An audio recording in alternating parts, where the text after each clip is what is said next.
आप राजस्थान में कहीं के भी रहने वाले हों, ये खबर आपके लिए है। दोस्तों, हम सभी जानते हैं कि किसान आंदोलन चल रहा है और कृषि कानूनों का विरोध हो रहा है।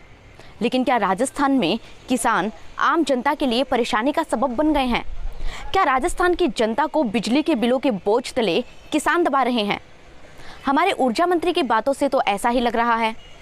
जी हाँ दोस्तों, ऊर्जा मंत्री बी.डी. कल्ला कहते हैं कि 71% सस्ती बिजली कृषि क्षेत्र को देनी पड़ती है और यही वजह है कि राजस्थान की आम जनता को बिजली महंगी पड़ रही है। नमस्कार दोस्तों, मैं हूं अंशिका सारडा और एक बार फिर हम बात करेंगे बिजली की महंगाई के मुद्दे पर। इस रिपोर्ट में समझेंगे कि किस तरह से किसानों के कंधे पर बंदूक रखकर राजस्थान की भोली भाली जनता को गहलोत सरकार ठग रही है।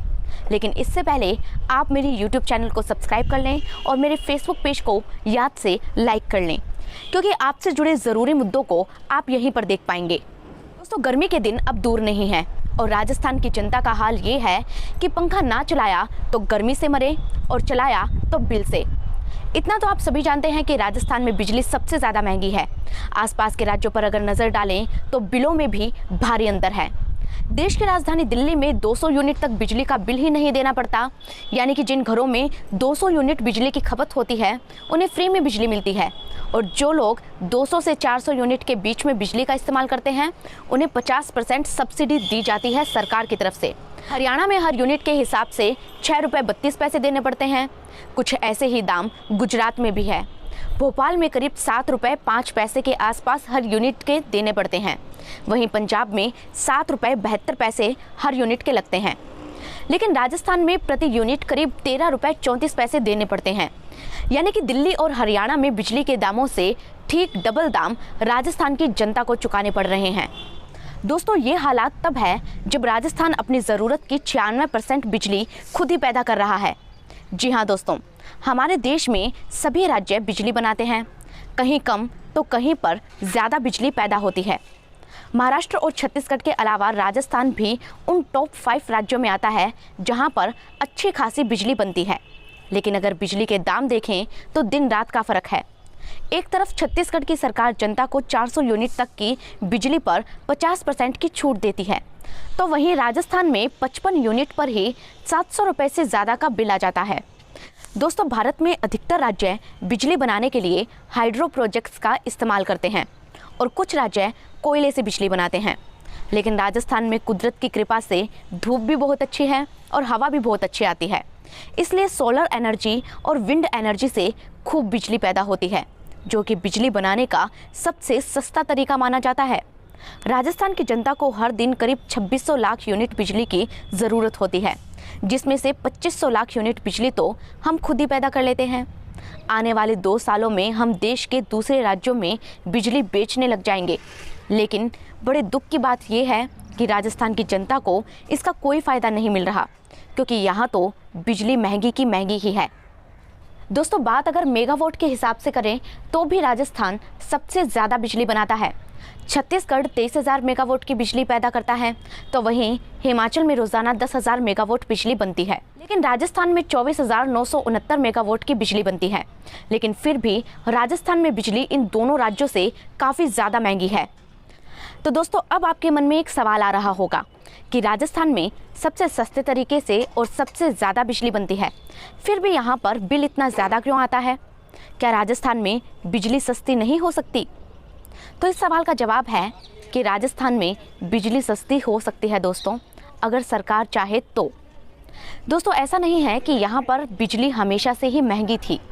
9 साल पहले की अगर दैनिक भास्कर की रिपोर्ट आप उठाकर देखें ना, तो उसके मुताबिक राजस्थान में 400 यूनिट बिजली के लिए सिर्फ 396 रुपये 80 पैसे चुकाने पड़ते थे एक वक्त पर धीरे धीरे यहाँ पर बिजली बेहद महंगी होती चली गई। तो दोस्तों, अब आप पूछेंगे कि ऐसा क्यों? तो इसके पीछे कई कारण हैं, जिसमें सबसे पहला कारण है बिजली कंपनियों की मनमानी। बिजली कंपनियां कहती है कि राजस्थान में बिजली चोरी से उन्हें नुकसान होता है, ऑपरेशन और मेंटेनेंस का खर्चा काफ़ी लगता है। कंपनियां कहती हैं कि वो दिन में कृषि सेक्टर को बिजली देती है और फिर रात में पीक आवर्स में बिजली आपूर्ति के लिए महंगी बिजली खरीदती है। इस वजह से उन्होंने दाम बढ़ाए हुए हैं।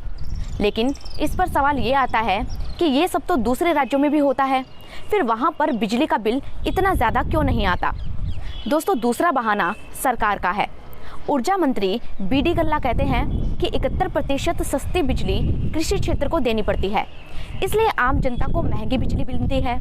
यानी कि किसानों को सस्ती बिजली देने के चक्कर में आम आदमी से महंगा बिल वसूल कर रही है सरकार। तो क्या ये सही है? क्या ये आम आदमी के साथ नाइंसाफी नहीं है? 7 रुपए हर यूनिट पर भी वसूलने के बावजूद सरकार स्थायी शुल्क और सेस जोड़कर हर यूनिट को 13 रुपए 34 पैसे का बना देती है। यानी कि सिर्फ 55 यूनिट पर ही हमें 700 रुपए से भी ज़्यादा का बिल देना पड़ रहा है। लेकिन गहलोत सरकार का इस बात पर ज़रा भी ध्यान नहीं है। सरकार चाहे तो बिजली के दाम घटाकर जनता को अपना मुरीद बना सकती है, लेकिन सरकार को जनता का दिल जीतने में कोई दिलचस्पी है ही नहीं। तभी तो बार बार इस मुद्दे को उठाने के बावजूद भी हालात जस के तस बने हैं। लेकिन सरकार इस मुद्दे पर ध्यान दे या ना दे दोस्तों, ये मुद्दा सीधा आपसे और हमसे जुड़ा है, इसलिए हमें इस पर ध्यान देना ही पड़ेगा। दोस्तों इस मुद्दे को जोर शोर से उठाइए और सरकार से ये मांग कीजिए कि बिजली के दामों को कम किया जाए, क्योंकि अगर आपने अभी आवाज़ नहीं उठाई तो गर्मी के मौसम में बिजली के बिल के बोझ तले दबने के लिए तैयार हो जाइए। तो बड़ी आसानी से हमारे ऊर्जा मंत्री ने बिजली के महंगे होने का ठीकरा किसानों के सर फोड़ दिया, जो कि अजीब बात है। सरकार को किसानों को सस्ती बिजली देनी है तो दे, लेकिन आम जनता को उसका पैसा देना पड़े, ये कहाँ का न्याय है? अगर आपको भी ये लगता है कि राजस्थान में बिजली सस्ती होनी ही चाहिए तो इस रिपोर्ट को शेयर करें दोस्तों अगर एकजुट होकर किसी मुद्दे पर आवाज़ उठाई जाए तो काफ़ी कुछ बदल सकता है। इसीलिए इस रिपोर्ट को पूरा देखें, अपने नेताओं को टैग करें और इसे शेयर करते हुए दाम कम करने की अपील करें। आप इस मुद्दे पर अपनी राय और सुझाव मुझे कमेंट सेक्शन में बता सकते हैं। मुझसे जुड़ना चाहते हैं तो मेरे फेसबुक पेज को लाइक कर लें। अपने मुद्दे मुझे फेसबुक पेज के इनबॉक्स में या फिर कमेंट सेक्शन में ज़रूर बताएं। ऐसे ही रिपोर्ट्स देखने के लिए दोस्तों मेरे यूट्यूब चैनल को याद से सब्सक्राइब कर लें। अपना ख्याल रखें दोस्तों, और सोशल मीडिया की मदद से समाज को बदलने के लिए आगे आएं। धन्यवाद।